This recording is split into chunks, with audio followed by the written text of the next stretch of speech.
So welcome everybody to our webinar today. My name is Steve, an intimate conversation on the intersection of homelessness and mental health. My name is Lisa Kelly, and I'm president of Mental Health Awareness of Michiana, or MHAM. MHAM is an affiliate of Mental Health America, and one of our goals is to eliminate stigma around mental illness. We've done virtual educational webinars throughout the pandemic, and this is our last one for the year. We anticipate moving toward a hybrid of in-person and virtual classes and seminars in 2022. We appreciate your being with us today, and we appreciate the high level of interest in this important topic on the intersection between homelessness and mental health. We're delighted to welcome Tamara Lucas and Steve Taylor from the Center for the Homeless in South Bend, Indiana. Tamara Lucas is from the beautiful island of Barbados. Her passion for working with individuals experiencing homelessness led her to pursue a bachelor's in science in behavioral sciences and later a master's in clinical health counseling, both from Andrews University in Michigan. Tamara currently works at the Center for Homeless in South Bend, where she daily lives out her life's calling. Steve Taylor was born in the small town of Goshen, Indiana. He is the proud father of 2 children with an admirable work ethic. Steve has overcome several obstacles in his life and is now determined to use his voice to bring awareness to the barriers faced by individuals experiencing homelessness, such as himself. Thank you so much for being with us today to talk about such an important topic. And I'm going to turn it over to you. Thank you. Thank you, and good afternoon, rather, to everyone. Thank you so much for being a part of this very important conversation. My name is Tamara, as was said earlier, and this is Steve. You can just see a little bit of him right now. Here he is. We're actually at work right now, and you will hear from him a little later. Now, this is a topic that is very dear to my heart. I think my mom may be on here. I have been working with individuals experiencing homelessness from childhood. And so this is something that I can talk about off the back of my head. But I want to speak from the heart today, and that's the reason I called it an intimate conversation. Feel free to put your questions, feedback in the box so that we can have that conversation as we go on with this presentation. This presentation is going to take the form of 2 parts. We're first going to talk about homelessness and the impact of it, the barriers, and then we're going to go on to the mental health piece. So I'm going to start to share my screen right now. But before I do that, I always like to begin with a quote on hope. Because when we talk about homelessness and when we talk about mental health and mental illness, sometimes there's a temptation to kind of lose hope, So I want to share this quote to kind of like frame our presentation. And it says, "Hope is being able to see that there is light despite all the darkness." So we're going to use that to frame this presentation. And I just also want to use it to encourage anyone on here that may be feeling a bit hopeless today. So we're going to go ahead and start with this presentation. We just have 1 hour. So we want to make sure that we get everything in and also leave time for questions. Here we're going to start. Okay. So my name is Steve, an intimate conversation on the intersection of homelessness and mental health. My name is Steve. The reason for that topic is sitting right beside me. Now, Steve has been through quite a bit in his life, and most recently, he went through some challenges that left him feeling really discouraged. And he wanted to use his voice to educate and also to let the community know, the challenges that individuals in his situation and individuals like himself are facing. And so we were trying to find an outlet to kind of get the story out there, to kind of share the challenges that individuals experiencing homelessness are facing. And he would ask me, did you find anything yet? And I said, not yet, but we will. And I'm trying to find like, should I go on the radio station? Should I And then one day I got this email, and long story short, here comes this opportunity to really just give a voice to those who may feel like they've lost their voices. So what is homelessness though? So homelessness, as defined by the US HUD, is when a person does not have a fixed, regular, or adequate residence for the nighttime. And they are 4 definitions of homelessness.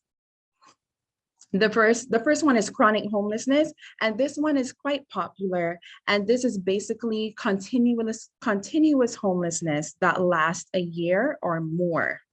Episodic homelessness, 3 periods of homelessness within a year. Transitional homelessness, this is when something catastrophic happens. It could be like a divorce, a major life change, or, example, sudden loss of employment, and the individual finds themselves without some place to be, some place to call home, some place to live. Hidden homelessness, the last one. Now, this one usually goes underreported because the individual may not necessarily consider themselves to be homeless, but this may look like couch surfing. So this individual is going from person to person, maybe staying on the couch, sleeping wherever, but they have no real permanent or future stable plan of housing. So hidden homelessness. So those are the types. Now there's something called a point in time count, and that happens yearly. And that is basically when HUD tries to find out how many individuals are experiencing homelessness in the US on a given night. So this one was conducted in 2020, and these are just some statistics for you to kind of give you an idea of the impact of homelessness on the national level. So on a single night in 2020, approximately 580,466 individuals were experiencing homelessness in the United States. And this represents a 2.2 increase from 2019. So we're seeing a little increase. And I want to add to that with the pandemic, I know many of you will be aware of this because I saw people from Beacon, Real Services. We've seen even more. And we've seen lots of individuals who lost their jobs during the pandemic, and it was just a domino effect. So I suspect that the upcoming point in time count may reflect that. So 61% were staying in sheltered locations, but 39% were unsheltered. Individuals, and unsheltered just means staying on the streets, maybe under a bridge, in the woods, someplace where they can keep warm. Individuals and families accounted for 30% of individuals experiencing homelessness. And by families, we mean a unit consisting of 1 adult and a child under 18. But most individuals in families experiencing homelessness were sheltered. Unaccompanied youth, that's individuals under the age of 25, comprise 6% of the population, while 27% of individuals experiencing homelessness and residing in shelters were children under the age of 18. I feel like that's a pretty big number.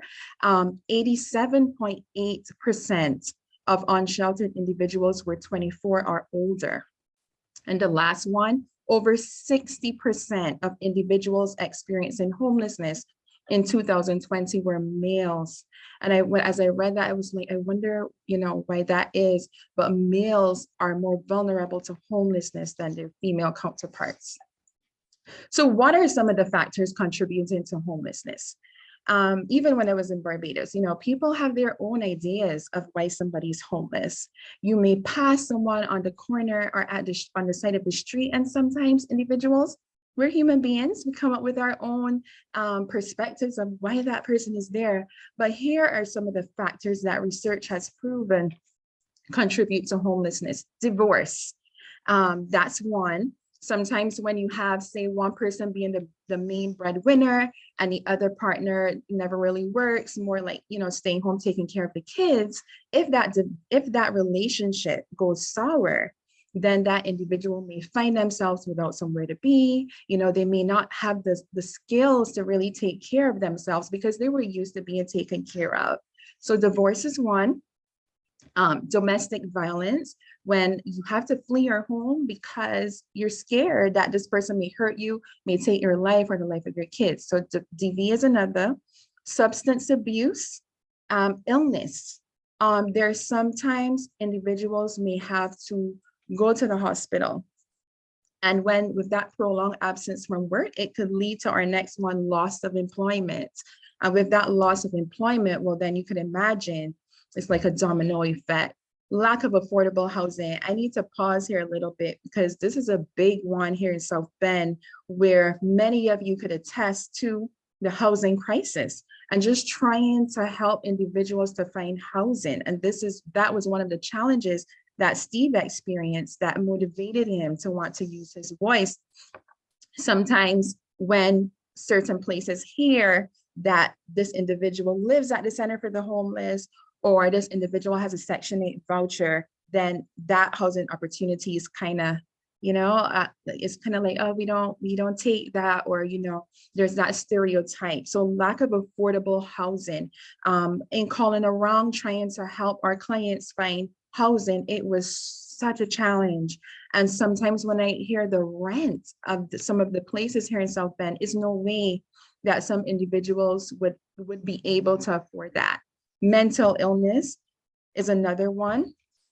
Physical disabilities is another one, that may cause some individuals to experience homelessness. And mental illness, we'll get back to that. These are just some additional ones. They may not be as high on the scale, but they sure do happen. Aging out of the foster care residential system is a huge one. For me, when I was living in Barbados, I saw it. And when I came here to the US, I saw it. And there's a gap there where kids who age out of foster care at 18 have nowhere to go. And so they kind of end up couch surfing, staying with people, and may become susceptible to victimization. But that is definitely a gap in our system, not just here, but also in Barbados, where I'm from. Poverty, that's another factor that can contribute to homelessness. You just living from paycheck to paycheck, and if that paycheck is gone, well, so is your housing. Imprisonment, that's another one that I've personally seen.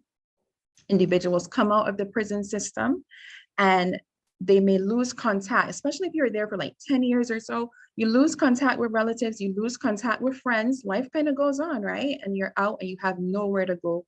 So, pardon? Yep, and they lose, and Steve just made a point, and they lose that respect, right? Societal respect, and people don't really want to be around them. Family instability, that's another one. Tragedy, natural disaster or fire, or adverse childhood experiences. And definitely ACEs, which many of you will be aware of, is a factor that can contribute. But what is the impact of homelessness though? How does homelessness impact the individual? It's hard, right? Now, I did my research and I came up with some, but it's hard for me to speak on something that I have not experienced. And that's why Steve is here. So I'm just gonna list the ones that I came up with. And then Steve is gonna share with you how homelessness has impacted him. So the first one, homelessness may amplify poor mental health. Because if you think about it, right? Say, for example, somebody's struggling with depression and they're kind of susceptible to bouts of chronic depression. Could you imagine that person having to also deal with the stress of not knowing what they're going to eat, not knowing where they're going to sleep? That could definitely amplify poor mental health. Stressors are huge when it comes to mental health. It may contribute to higher levels of psychiatric distress. So we kind of just following on from the other. It may lead to increased substance use and decreased levels of perceived recovery in people with mental illness. I've heard some people say, I just didn't want to feel anything. I just didn't want to feel it. And so that whole coping mechanism sometimes can quickly turn into an addiction, when there's just so much that individual has to deal with. It may encourage fear and sleeplessness. I was sharing, when I was doing this presentation, I always love to involve my clients, right? Because they are the ones who have experienced it. And I got their permission to share some of the stuff that they was shared with me. One of the things that they shared was you got to change your sleep patterns. So whereas we sleep in the night, some individuals experiencing homelessness, they sleep in the day and roam in the night, which is not always as safe either, but that's the best thing they can do because of the fear that someone will do them something in the night.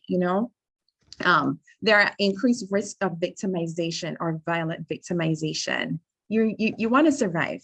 And there are some individuals who will ask you to do things that you really don't want to do, right? Just for $5 or for a cigarette or for food. Violent victimization. Some people may say, hey, here's a warm room for you, but you gotta do this. And when you don't, women may be at risk of rape, mental assault. So that's a reality. And of course, increased risk of poor health, because when you're transient, it's very difficult to maintain medical services, to find a safe space to store your medications, to be on time with your medications. So your health suffers. I'm gonna just turn it over to Steve, and I want him to just share first a little bit about himself in like 2 minutes. And then I want him to share the impact that homelessness has had on his health and on his mental health. So I'm just gonna shift over and he'll take my place and he'll share that with you. Hello, my name's Steve. I grew up in a small town here in Goshen and Bremen. Actually, I was born in Goshen. I spent most of my life in Bremen, graduated from Bremen Public High School. I had a pretty good life. I worked trailer factories because that's what you do here in this area. So it's mostly manufactured housing. Over the years, I made good money, but I injured myself, because in the trailer factory industry, it's very tough on the body, on the people. And it really messed me up because I was, always doing heavy jobs. Well, I got married and I was working in the trailer factory, making good money. Everything was going well. I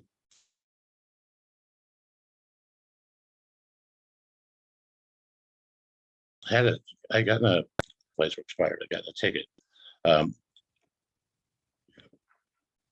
And my wife was supposed to pay the ticket and she forgot about it.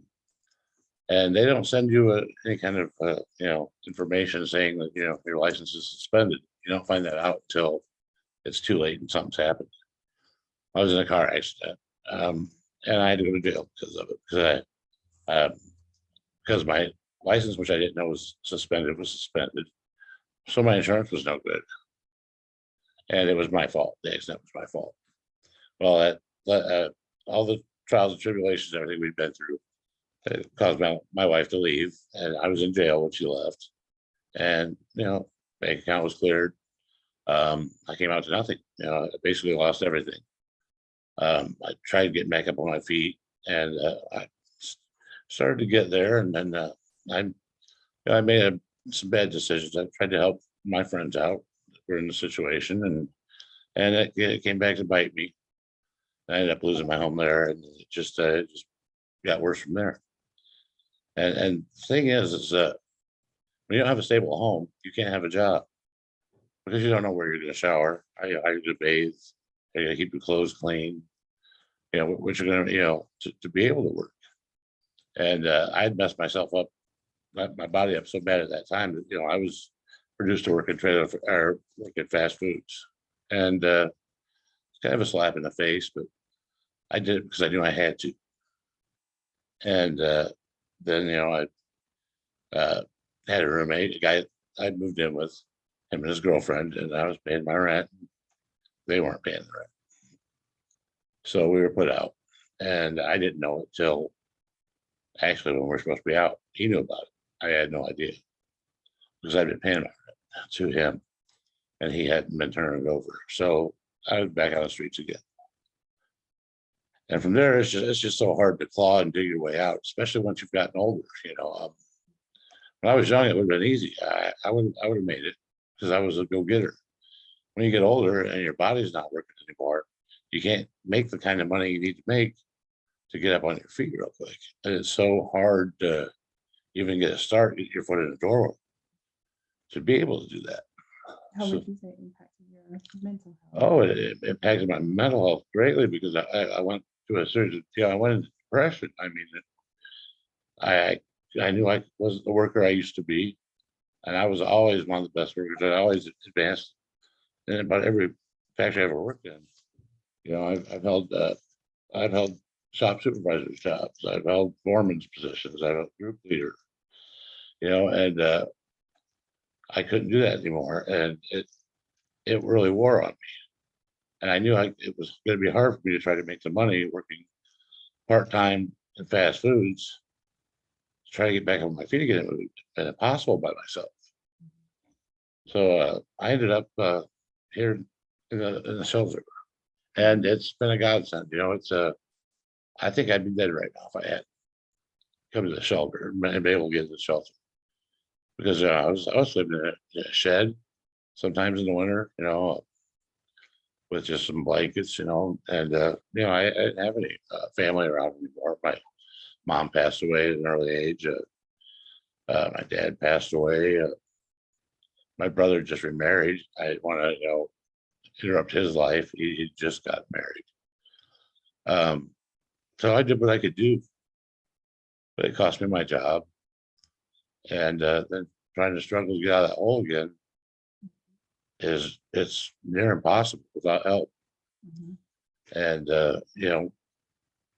when you're in that situation, I never blamed everybody else. I never blamed anybody else for what happened. What happened happened. But I was so down on myself because I didn't have the ability to get back to where I needed to be, to just have a stable home, Mhm. have the income I needed to have a place, to eat, and keep my power on and stuff like that. It really, really, really wears on you. I mean, Okay. I'd never had that problem before.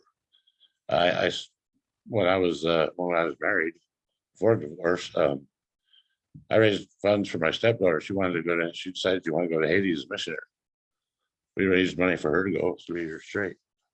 And she told us about stuff over there, and it just tore me up. So I was always raising money to get these missionaries over there and to help, feed over there to the mission, the man she worked for. And now that I'm in this situation, it's I'm down on myself because I didn't want to come to a place like this because I thought there were people out there worse off than I was. And I didn't want to be the one to, take away from somebody who needed it worse than I did. But I realized if I wouldn't have come here, I would have been dead. And so it's been help. And now I'm just trying to get my housing together, trying to keep my head straight. I know you guys, or some of you may have heard of what happened with the South Bend Housing Authority years ago, about a year ago, when they had the embezzlement problems. Well, because of that, a lot of places don't want to accept the South Bend Housing Authority voucher. And that's all that we can get up here. And I mean, they're worthless because nobody's taking it. And I thought I had a place for a month. I was so happy. I was excited. I was starting to feel better about myself. Then at the last minute, they said, "Oh, we can't accept that. The South Bend Housing Authority voucher would have to be ported over to St. Joseph County, which couldn't be done. It's in the guidelines of the vouchers." So it's been a real struggle. There's just no housing for anybody, and I've got it better than most people because there's people here at the shelter that have felonies, and they did their crime, maybe when they were younger. They did all their time, and you're supposed to be, rehabilitated when you get out and start your life over again. But the system does not allow that to happen. And there are so many doors slammed in their faces because of their problems. So I haven't even got the worst of it. Mhm. And I know how hard it is for me. And I don't have the drug addiction. I don't have an alcohol problem. I'm just actually, to be honest, I've worked so hard and worked for so long that my body just gave out on me. And that's why I'm here. And the divorce, and I lost all my savings and everything. In the divorce, I was left with nothing. So, but yeah, it impacts your ability to think, your decision making, and your outlook on yourself. I mean, I became a hermit. I didn't want anybody to see me like that. I didn't want anybody to know that I didn't have a place to live, because I was the one that everybody came to when they needed something. And I would help out anybody I could if I was capable of doing so. And now I'm the person that needs help. And I didn't want people to see that I was weak, what had happened to me. So, I did what I could do. I stayed away from people. I withdrew, and that changed me completely. Depression, weight gain, so I wasn't wanting to go out and do anything. I just wanted to sit at home and, hide my face. I got embarrassed when people saw me working at fast food places, and I was a manager, and I still was embarrassed because I feel that I was one that belonged there. Mhm. But I'm gonna turn it over to Tamara now. And anybody's got any questions, feel free to get them on there. Thank you so much. I'll call you back. I think we do have a question in the chat. Okay, we did. I thought we had one. Thank you. Just close the chat. Thank you so much, Steve, for sharing that. Because I remember the day that Steve first came here, distinctly, and I can see his progress, and he has been through lots of challenges, still going through challenges. Up to yesterday we were talking about it, but I'm so happy that he can use his voice. A lot of the times society can kind of silence people, or sometimes their own mindset silences them, but I'm really happy that Steve could use his voice to kind of get his story out there, and to kind of also let individuals know that, homelessness can affect anyone. And that's the reason for the title. My name is Steve, because Steve is a pretty popular name, and several individuals have that name. So that's the reason we use that. I think we have some questions. Okay. There's Yes. a question, Steve. First of all, everyone is thanking you for sharing your story, Steve. Very powerful. And Carl is asking about the relationship between, at the center. How is your relationship with other center residents is his question. Comedian.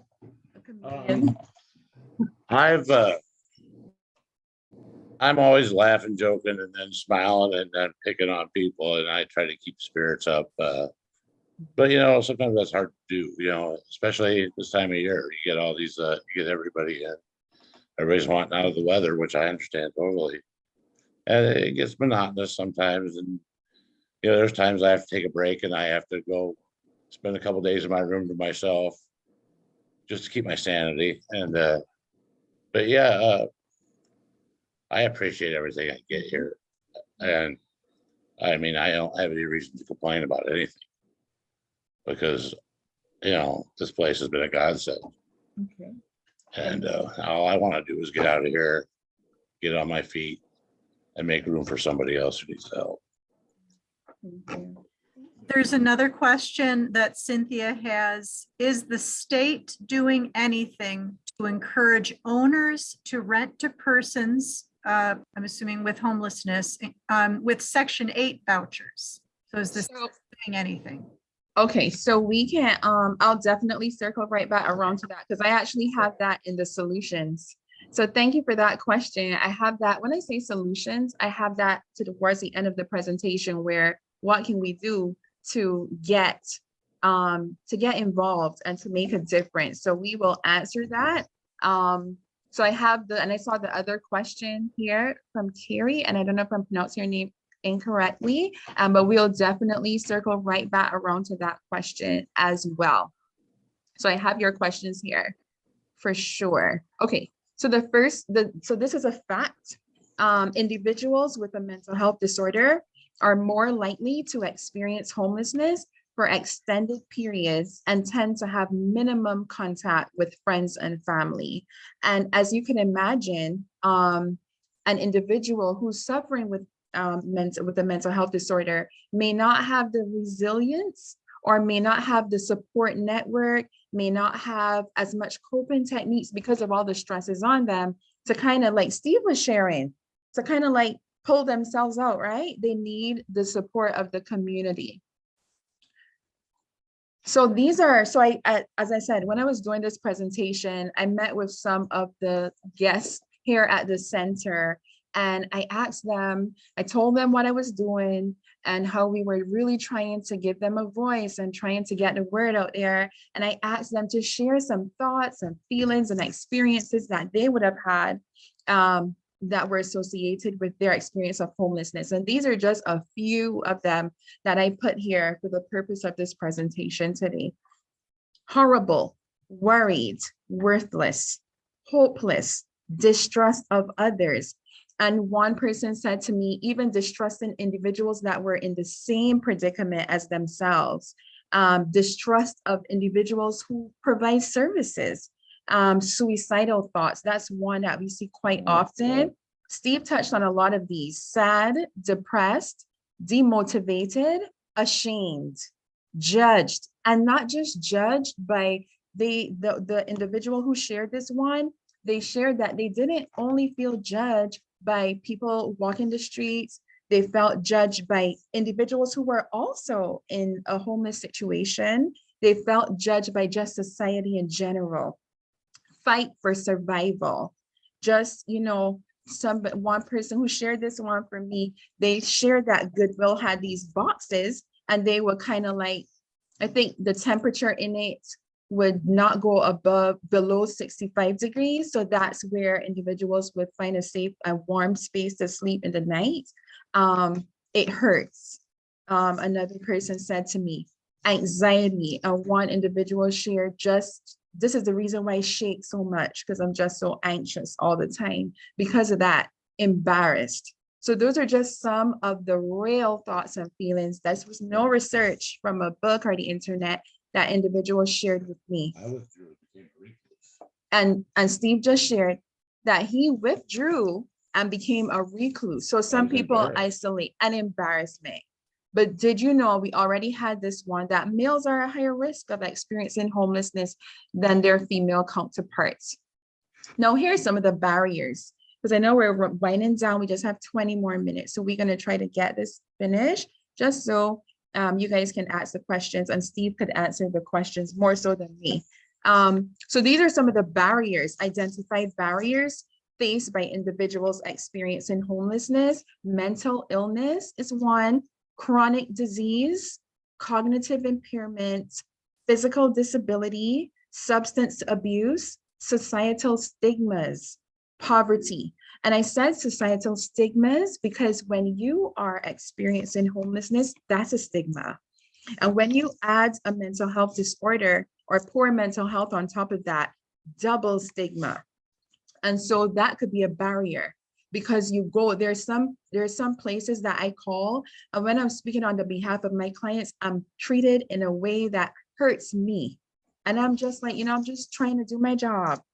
And I feel it for the clients that I work with, how they are also treated.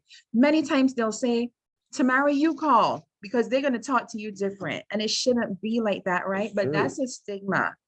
Substance abuse, if you think about it, somebody who is in active addiction, it's going to be hard for them to maintain a job. They'll get the job, but it's going to be hard to maintain because the money that they get may be a trigger. So those are just some stigmas. And then we're going to transition over. I'll let you make a point. We're going to just go over to the mental health piece. And we're going to transition. Now, this is Barbados. This is where I'm from. This is actually significant to me because this is a place where my family spent every Easter together. So I chose this picture when I was in Barbados working, and I kind of alluded to this in the beginning, not working, but kind of, being of service to individuals experiencing homelessness from a child. Eventually, I realized that there was more that had to be done. Food was good, it was needed. Clothes were good, they were needed. But the mental health needs were not being addressed. And so I decided, you know what, I want to be able to meet these mental health needs. There were individuals who I would meet on the street, and they would share stories of being put out from their families because of an HIV diagnosis. And this was back in the day when HIV was taboo, and so here they are, ostracized. And then I remember one person sharing a story with me where they said they would sleep. We didn't have shelters. For those who weren't on when I first said that, we didn't have shelters back then, right? So individuals would sleep on like the benches downtown. One guy, or probably more than one, said to me, in the mornings, they'll come and they'll like clean the streets and they'll like spray the streets down with water. And if they're sleeping on the bench, they don't wake them up. They spray them down too. And these are all traumas, that these individuals experience. And there was nowhere for them to have their mental health needs addressed. So I said, you know what, I want to go and do my master's in clinical mental health counseling because I really want to be able to meet the needs as much as possible of individuals experiencing homelessness and poor mental health. So this is the prevalence of mental illness among people experiencing homelessness as of 2015. And out of the 564,708 individuals experiencing homelessness, 140,000 or 25,000 suffered from severe mental illness. And that's pretty significant. 250,000 or 45% had been diagnosed with a mental illness. And these are just some of the common ones among individuals experiencing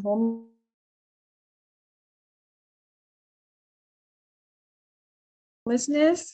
Depression, just about, I would say 90-something% of individuals who come will share that depression that they're dealing with depression. Bipolar disorder. This makes an individual particularly vulnerable on the streets. As you could imagine, schizophrenia. This makes an individual, again, particularly vulnerable on the streets. Anxiety disorder is another common one. Substance abuse disorder is another common. And I added post-traumatic stress disorder. It wasn't in the research that I found, but I added that one because I hear that one a lot. And just losing your home is a trauma, because if you may imagine not knowing where you're going to sleep tonight, where you're going to take a shower, what are you going to eat? That in itself is a trauma. But what is the intersection, like our presentation spoke about, the title of mental health and homelessness is like a complicated relationship they have, because one kind of influences the other. So imagine you're at home, an individual, they have an apartment, but they struggle with maybe schizophrenia, or they struggle with depression.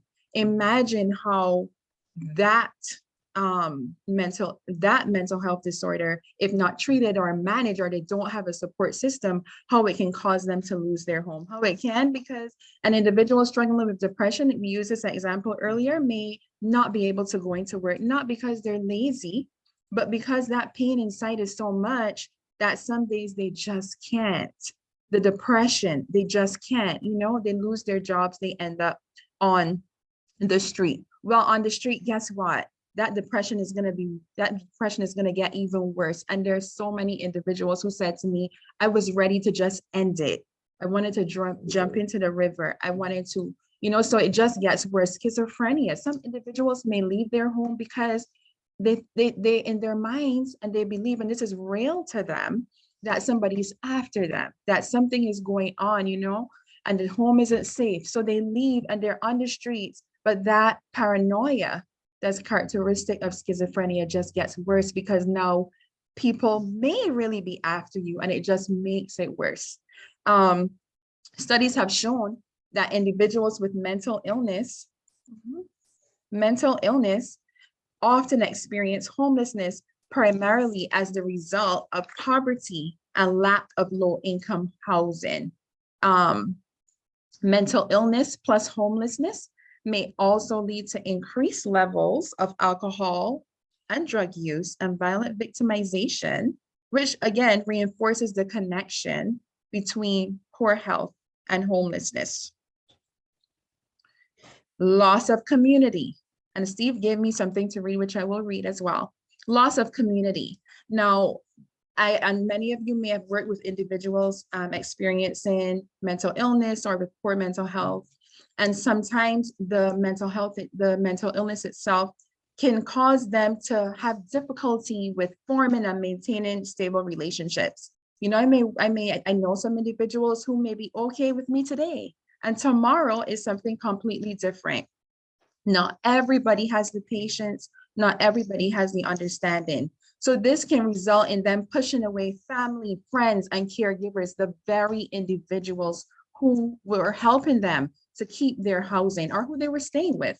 And so a lot of the times when individuals come through our doors, the support system is completely gone. A mental health disorder may cause an individual to experience cognitive and behavioral challenges, which may make it difficult to obtain or even maintain employment, as you can imagine, right? And so they lose that job. It can also make it difficult for them to carry out basic living activities and consequently stay housed. But I just want to reinforce that homelessness is a trauma. And when we talk about homelessness and mental health, there are barriers there too. So these are some of the barriers. Lack of documentation. Several times when an individual is transient, it's very easy to lose documents. Sometimes their personal items are stolen. Sometimes just in moving from place to place, they lose IDs, social security cards, everything. So very often we start from scratch, helping them to get these items back. Lack of transportation. They don't have money. Lack of trust in service providers. And touch on this one, jail and prison sometimes serves as treatment facilities. We need a crisis response unit here in St. Joe County because we don't have one. And there are times when I really don't want to call the police, but I don't have a choice. And so sometimes what happens too with individuals who experience mental health disorders, when they have an episode and is on the street, prison or jail may serve as the treatment facility. And that's not rehabilitative. And when they leave, they're in the system and they just cycle in and out of the system. Lack of adequate treatment facilities, not knowing where to go to be treated, embarrassment. Steve mentioned that. Self-consciousness about their appearance and hygiene. I don't want to leave home if I didn't take a shower or if I didn't do my hair. When I had this presentation, I was like, I gotta make sure I look presentable. So imagine someone who may want to go for services, but they feel so insecure about how they look. But how can we remove these obstacles? I'm trying to rush because I know I want to let Steve answer the questions. We can build a trusting relationship. I love Carl Rogers. And so I quoted him here where he said, in my early professional years, I was asking the question, how can I treat or cure or change this person? Now I would phrase the question in this way. How can I provide a relationship which this person may use for his own personal growth? So we want to build that relationship, right? Steve is a comedian. I love to laugh. So we have that relationship. He's always making me laugh. And so I have to build that relationship with him. I can't come with the attitude to Steve and expect he's going to trust me or even ask me to help him with anything. Be intentional to address individuals by their given name. Super important, because a lot of the times their sense of personhood not that anybody can take that from you, but they feel as though it was taken because they were called homeless and they were called all these things, right? So you want to make sure that you replace you speak to that sense of personhood by saying Steve, by saying Tamara. Smile. A smile or a kind word can be a simple way of replacing at least one negative experience that this individual may have. You're swapping out the bad for the good. You want to use destigmatizing language. Many times when I'm talking to the guests that we work with, they refer to themselves as homeless, and I correct, and a person experiencing homelessness. It may seem like a small correct, but it's huge. That should not define who you are. Ensure as much as possible that the individual's basic human needs are met. When we have an individual coming into the building for an intake, for example, you want to make sure that that person has something to eat. Hey, did you eat for the day? Because I can't sit down and do a 30-minute intake with you on an empty stomach. I got to make sure when you're working with individuals experiencing homelessness that those needs are met. You want to take a multidisciplinary approach. I'm a therapist, can't do it all, right? I need the medical professionals. We need case managers. We need psychiatrists. We need the Oaklawn recovery coaches. We need real services for the services they provide. We need all of that in order to provide a holistic service for the individual. We want to address those administrative barriers. So you want to make sure that you're helping the individual complete. If they need health insurance, you got to help them with that. If they need SNAP benefits so they can get food stamps, you got to help them with that. I can't be, so Steve, tell me what's going on. And I'm completely ignoring those basic needs. Increase access by offering pro bono services to a local shelter or a community organization. So you want to bring those mental health services to them. We just recently started, so grateful for Oaklawn Recovery Coaches, a recovery program here where we bring the services to the guests. They just have to walk to the building. They just have to walk to the room. We have pizza there, everything. Engage in outreach efforts, particularly street outreach. Very often we may sidestep that piece, right?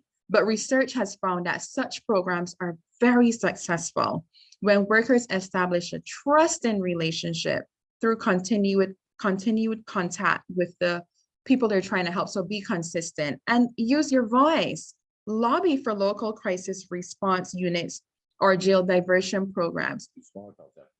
Right. And you got to also, like Steve was sharing about the housing crisis, talk to friends that may help, talk to the South Bend Housing Authority, see how you can get on board, probably be a landlord, encourage your friends, increase community awareness on mental health. You want to, and homelessness, you want to break those stigmas down. You want to share the knowledge that you have. Sometimes people stigma sometimes arise from fear and from these images that the media sometimes perpetuates. You want to make sure that you do your part to raise your voice, like Steve did, like I did, to kind of let people know, hey, my name is Steve, right? And anybody could have the name Steve. Homelessness does not say, you know what, I'm just going to go over here. Right. It doesn't go over here, you know, I'm going to go over here to Steve only. I'm going to go over here to Tamara. It doesn't, it can touch so many lives. So that brings me to the end. And I said I wanted to give 10 minutes, but just be a little under that. And I'm going to read this because I really want to give the time for questions.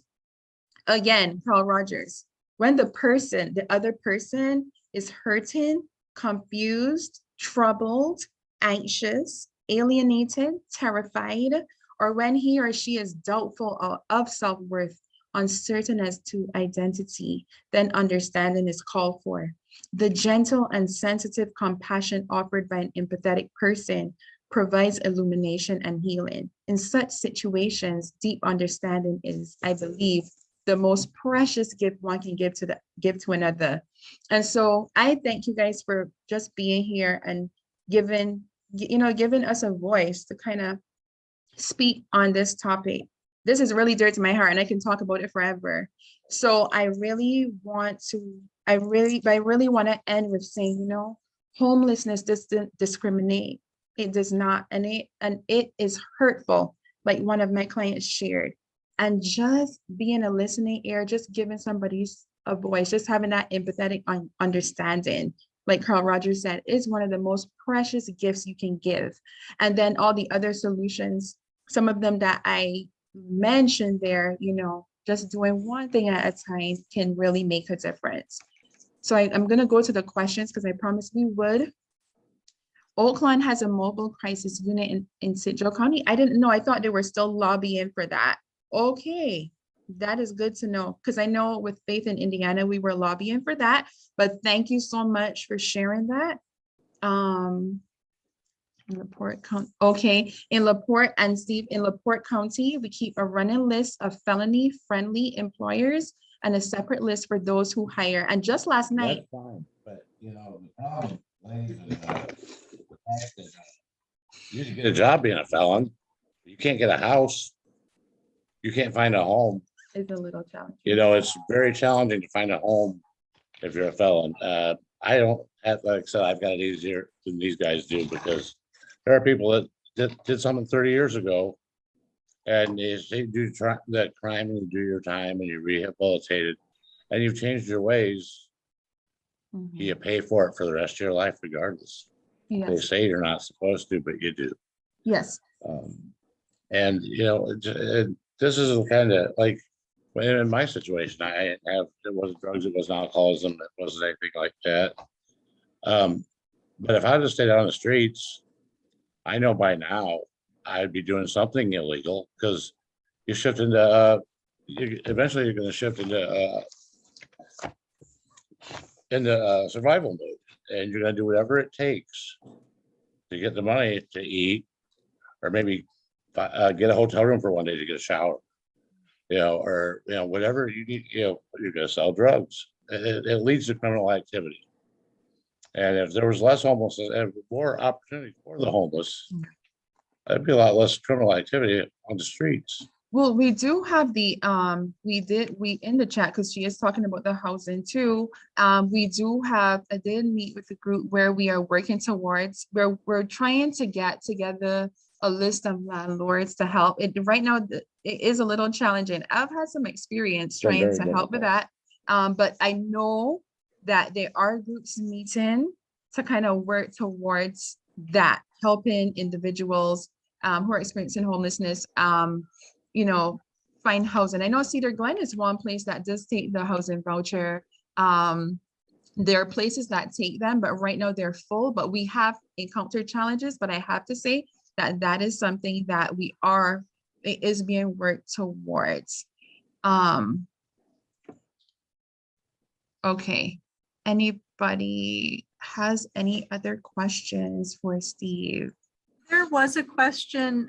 Carrie actually was asking Steve, Yes. what do you need to be the best you can be? So you've tried housing as a need. What else do you need to be the best you can be? I just need to find a home. This housing voucher is what I need to get out of here. That's the only way I'm ever going to possibly be able to afford to have my own place again, because I'm not physically able to make the money that it would to pay the bills by myself, to be able to afford to spend $1,000 a month on a home. There's no way I can do that anymore because, I've worked myself into complete, I haven't got so many injuries from all the years of abuse and trailer factories working my butt off. Yeah. And, it's, I just need somebody to accept these vouchers, and everything else, I'm working on everything else. Everything else is doable. It just takes time. Yeah. And for me, that's where I'm at. I just need a home.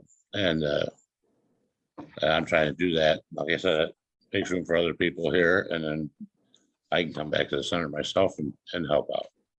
Thank you. We do have, just to speak on that as well, we do have Carter, somebody was speaking about LaPorte County. We do have felony-friendly employers. Yes, and here Carter's, I was just talking to somebody last night about this, and Carter's, we do have places here that do hire individuals with felonies too, here in South Bend. Yeah, we do. Carter's products, yeah, we definitely do. I know you get a kickback from the state for that, federal. Yeah, we do. But I do get what Steve is saying about the housing. It definitely is a housing crisis, and we've had If you can't find a place to live, How are you gonna Right. keep that job? So one of the things that kept coming up in the research, and we have 2 minutes till we wrap up. One of the things that kept coming up in the research that I did was the availability of low income housing, more affordable housing. That was a huge one. So I think that's something that, is kind of like ongoing. It's not just limited to our county, but they are steps. We know that they are steps being taken to somewhat help that, but that is definitely one that kept coming up in the research. We do have individuals here, all they could afford is low income housing. So because it's limited, sometimes people may stay in shelters for 3 years, 2 years, because they just are unable to kind of get on their feet. I think that's it for me. I don't see any other questions, so I'll just turn it back over. Thank you so much, Steve and Tamara. It's such a powerful presentation from the two of you. And in terms of challenging preconceptions around those experiencing homelessness, I think you've done a great job today. As you've shared, been brave, Steve, to share your story with us and really help people get a good idea, that the idea that a lot of people have about what it means to be a person who is experiencing homelessness, it just doesn't, that's true of some people, but it's not true of the majority of people. So I really thank both of you for being here and doing such a great job with your presentation. There's so much more to be said. Thank you. I do want to remind our participants as they're leaving that we will have an evaluation for you to fill out. I will send that out by email shortly. And there's lots of thank yous that are coming in the comments. So we're very grateful for your time today. So, and just so everyone knows, there is a resource list that Tamara put together, and that will be coming out this afternoon as well. Thank you. All right, thank you so much. Thank you, everyone. Have a good day.